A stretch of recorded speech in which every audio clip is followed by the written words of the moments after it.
and we're going to move on to our very last presenter. Thank you all for hanging in there. And Leslie, thank you so much for being here today to talk a little bit about the Agency for Persons with Disabilities overview.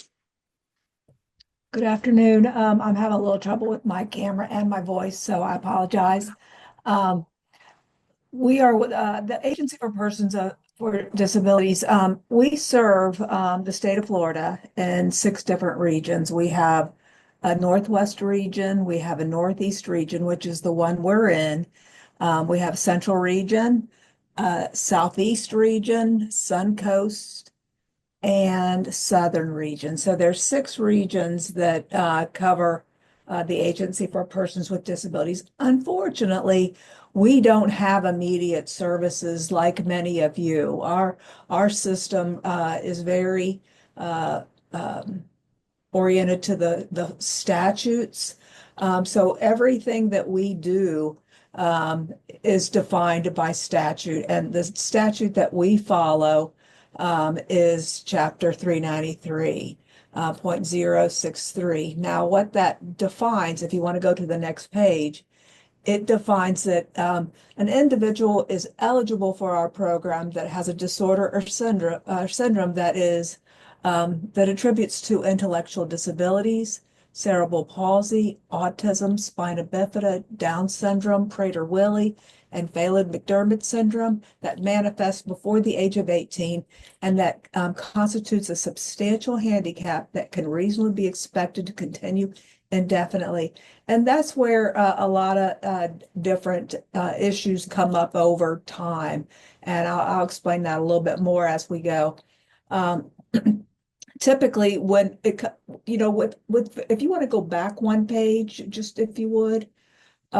So it's very, I would say it's very much easier to determine eligibility on an individual that has cerebral palsy, spina bifida, Down syndrome, Prader-Willi, or Phelan-McDermid syndrome, because those can be defined at any age. Our agency starts working with individuals at the age of 3, but the 2 that are very difficult, because if you go to the next page, we want to make sure that this group of severe conditions continue indefinitely for autism and intellectual disabilities in these certain areas that cause difficulties in their life, especially language, mobility, learning, self-help, and independent living. So for all of the other diagnoses that we serve, autism and intellectual disability are the most difficult, because what we have to determine is based on the various evaluations throughout the individual's life. Is that disability going to be reasonably expected to remain indefinitely? And a lot of times what we'll see with the younger children is there's a starting point with their education. And then as they adapt and learn and grow, we find that through those evaluations, that severity of the disability may not continue. So we look at all of those different things. If you want to go to the next page, what with a developmental disability, now I think that there's a misnomer that APD can just jump right in and assist right away. The issue with APD is that, as I stated, everything is defined in statute. We don't get to make any of our rules. Everything that we do is defined in statute that has been approved by the legislators. And so that's why it does take some time to determine eligibility. And it also takes some time based on the available funds for us to move somebody onto the Medicaid waiver. What we have is a program where there's 2 different components. One is the Medicaid waiver, and then we have those who reside in intermediate care facilities for those with a developmental disability. I don't know if you want to go to the next page. What what we see in these two different types of settings is in an we call them ICFs, intermediate care facility. What we try to determine is those individuals who are in the greatest of medical need, um, that their functioning, their ability to adapt to the environment is very, very difficult. They may have a lot of medical needs. They may have a lot of nursing needs. And so typically when we run into an individual who has, you know, a lot of medical or physical or behavioral issues, we tend to look at ICFDDs. Now, typically, they're not out, those types of facilities are not earmarked for children, mainly because about I'd say 20 years ago, there was a lawsuit that required the Agency for Persons with Disabilities to move everybody out of ICFs and nursing homes because they were not given a choice.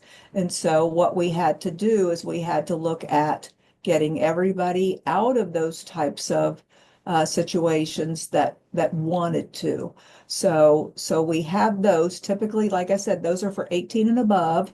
ICFs, on a rare occasion, there may be a minor that goes in, but there's a lot of work behind going into why a child needs an ICF. An ICF is institutional, and basically you are saying that this child's needs cannot be met anywhere else but in an institutional setting. So because of that lawsuit, there's a lot of background that has to be gathered as to why that's the only setting for that particular person, whether it's an adult or a minor. Very seldom do we use those facilities for minors. They are not emergency placements. We can't just call someone and say, listen, you're going to need to go here. This is your date.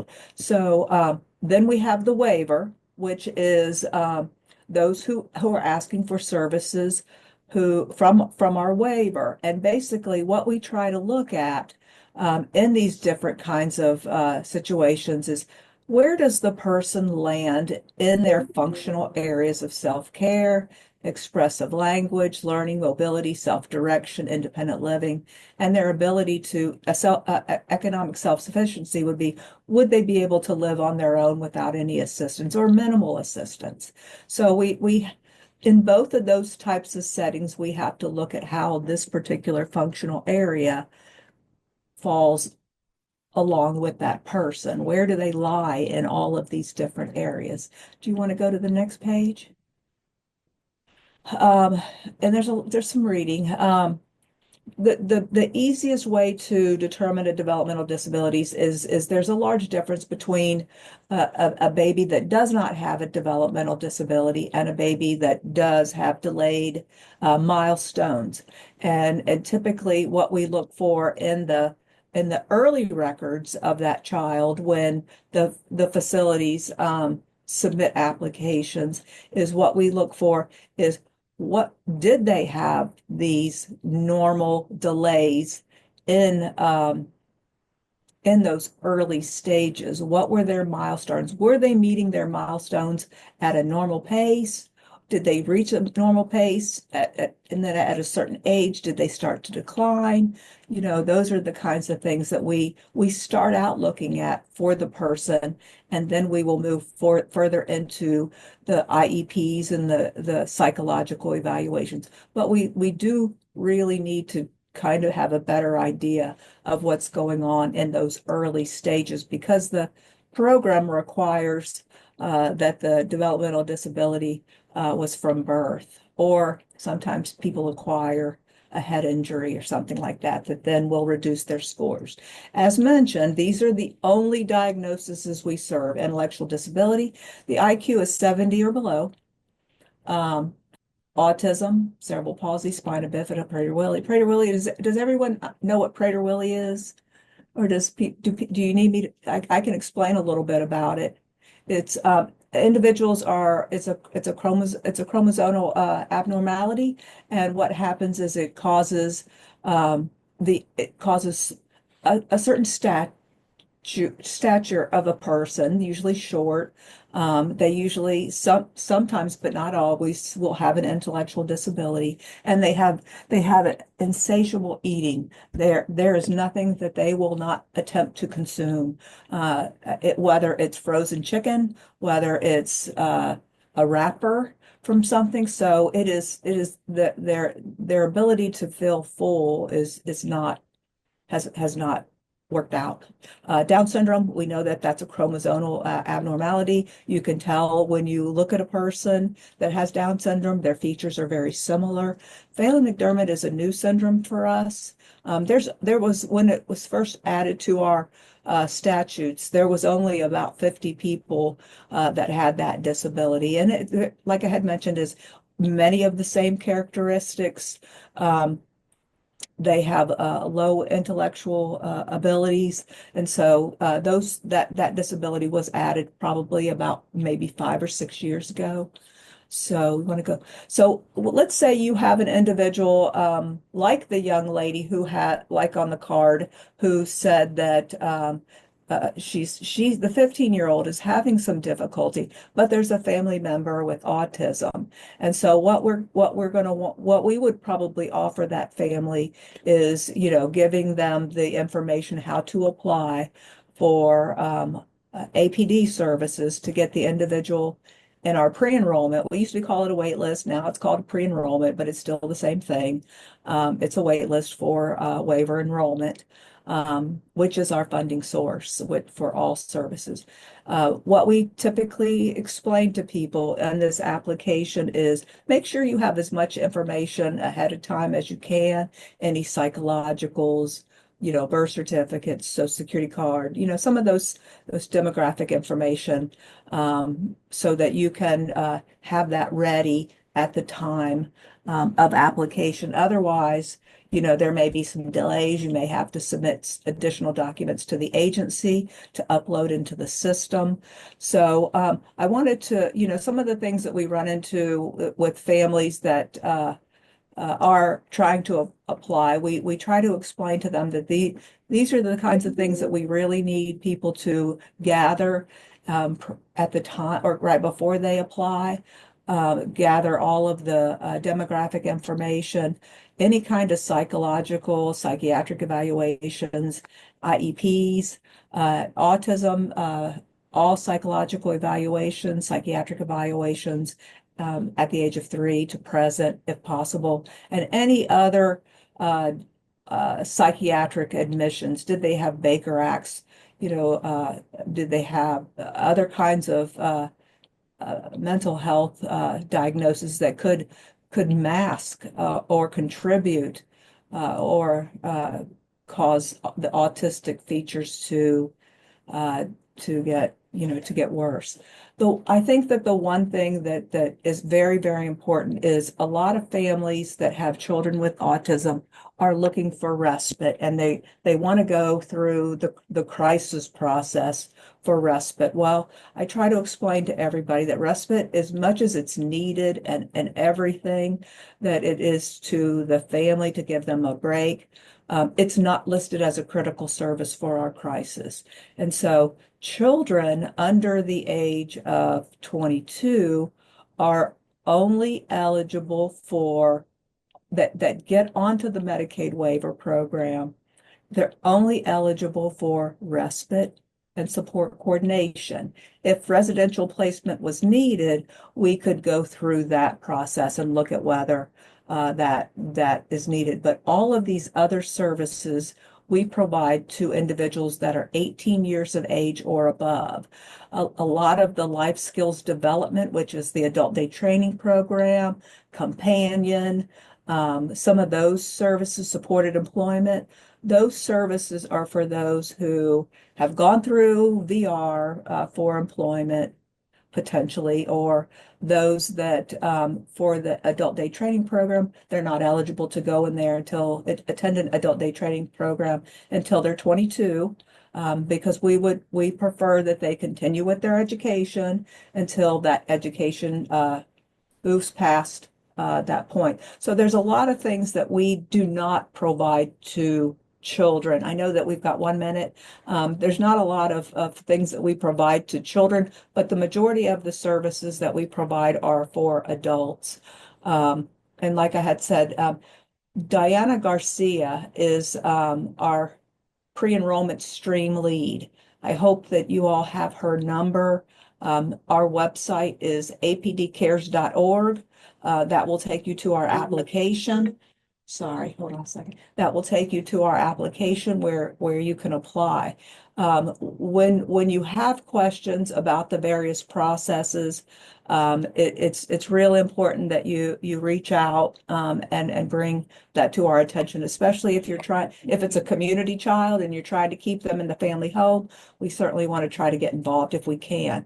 Where this particular person, where Josie, there's not a lot we can do for Josie herself if she does not have a developmental disability, but we would recommend that the family consider applying for services under autism. And I think it's very important for everyone to know that does submit or help families submit applications, is that we only serve those with the most severe level of autism.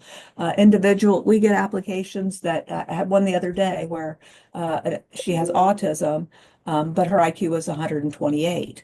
Well, that tells me that she does not have difficulties in learning when her IQ is that high. So there are certain categories that a person has to meet in order to meet that severe level of autism. And that's written out in statute, and that the eligibility criteria for that, if you type in 65G-4.017, it will go over all the different documents that we need for eligibility, and it will tell you who is the person who can actually diagnose that. We see a lot of documents from Baker Act facilities that the person has autism. That is not an autistic diagnosis from a reliable source other than by history. So we know it's an indicator, but it's by history. Somebody's just repeating it. So, but other than that, the Agency for Persons with Disabilities, in the past couple of years, we've been trying to move as many people onto the waiver, regardless of age. We're looking at categories 3, 4, and 5 of the people that are on the wait list. People in category 3 have severe behaviors that require additional services than what Medicaid's working on. 4 is a parent is 60 and above, and 5 is the child or adult is aging out of state plan services. So that's APD in a nutshell. Thank you. Thank you so much. So a lot of information, a lot of people that we work with so many young people because autism is more prevalent, that don't understand when they can or cannot get access to services. So I'm so grateful for everybody for sharing all this information.